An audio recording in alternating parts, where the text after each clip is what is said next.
Hello. Hello. So can you introduce yourself and tell me what you have here, what you are looking after?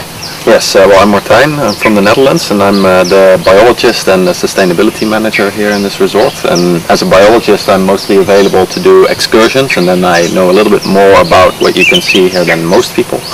And as a sustainability manager, I work on improving the overall sustainability of the resort. So that's mostly in the back of the house. And alright, we are here in this plant, so what we have here, what we're going to see? So this area is Ecocentro and the vegetable garden, and Ecocentro is one of the Soneva concepts where we try to showcase waste to wealth, and that is basically to inspire people, other resorts, other businesses to deal with their waste in a responsible way, and that actually also leads to cost reductions or even more profits. Okay, so let's have a look. Yes, let's do that.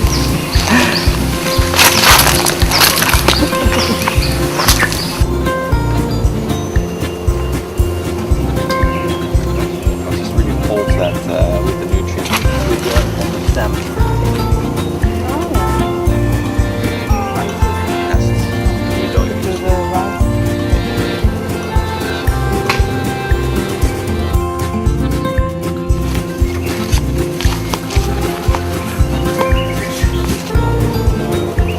There are not enough, well, you would say there might be enough flour. We lose about 50% of our produce to pests, mainly cattle.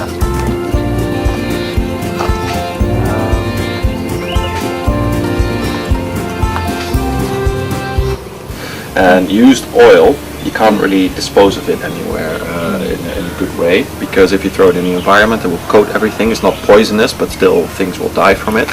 And also it doesn't break down very easily, and also when you throw it down the sink, it will block everything. So what do you do with it? This is the biodiesel, and less viscous, and this you can just put in a diesel engine. And then we use it for our tractor and for wood chipping.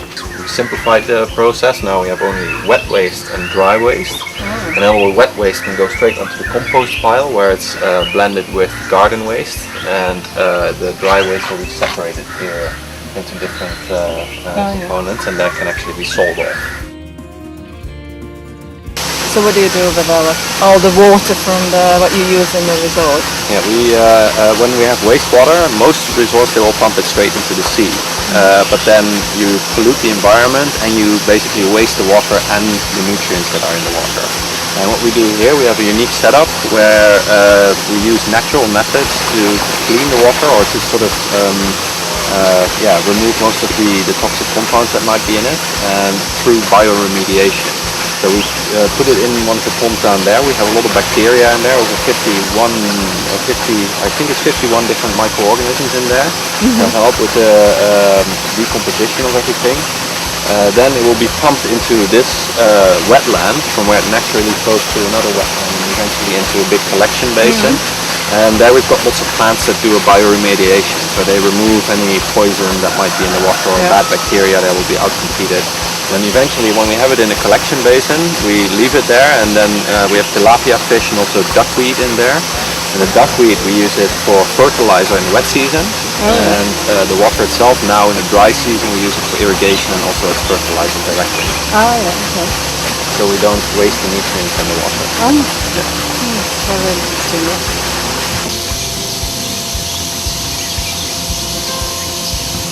And what's about the cleaning products that you use in the resort, or all the cosmetics stuff?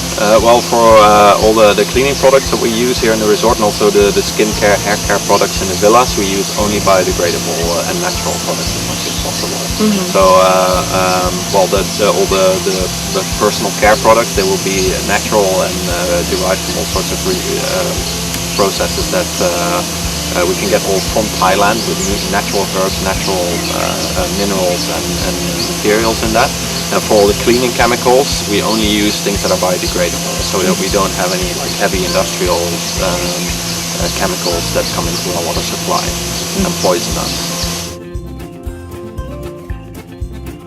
So here, this is a very traditional artisanal charcoal oven, and now it's actually sealed off, so that means that it's the production is now on its way. I think it's almost finished actually. So the way it normally works is that this front side will be open, and we'll put all the wood trimmings that we have, we put them inside, and then break up the front, put all this loam on top, and leave just a small hole here.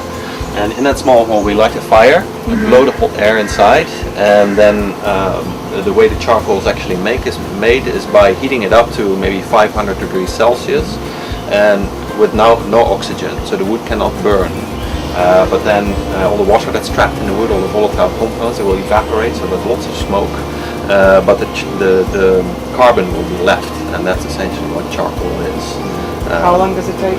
Well, this process, the way we do it here, takes over a week, and because it's done in this way, it's not very efficient, and also the quality is difficult to control. But we can definitely use it. But I know, for instance, in Soneva Kiri they have a different process, and they do it in less than a day with a very constant quality and very efficient. The way they but do probably not in this. No, it's a different way. Yeah, they have got a little bit more modern way of doing it. So the charcoal that we make here, we use it for two different things, and well, one is obviously for barbecues, but that's only a small amount that we use there.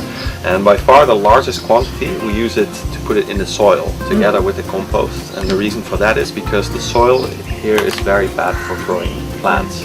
You might not think about it because when you see it's all the greenery, it's all very green, and when you see this lush forest, you might think like, oh, that's very fertile. But it's actually the contrary, and it's very counterintuitive.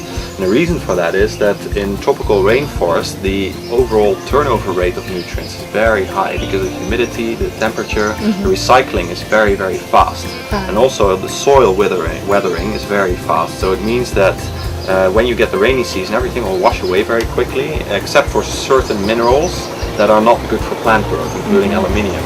And now most of the plants that grow here naturally, they have like an interaction with fungi, and they're very specialized for this ecosystem, so they can deal with it. But if you remove the rainforest, then the soil will be exposed, all the nutrients will wash away, and it's very high in aluminium, and that's also not good for plant growth. So what we do here, we add the charcoal to it, and that helps with holding on to those nutrients in the soil. So that it doesn't wash away as quickly, and it also makes the aluminium less toxic for the plants. And over time we get a much more fertile soil, which also maintains that for a very long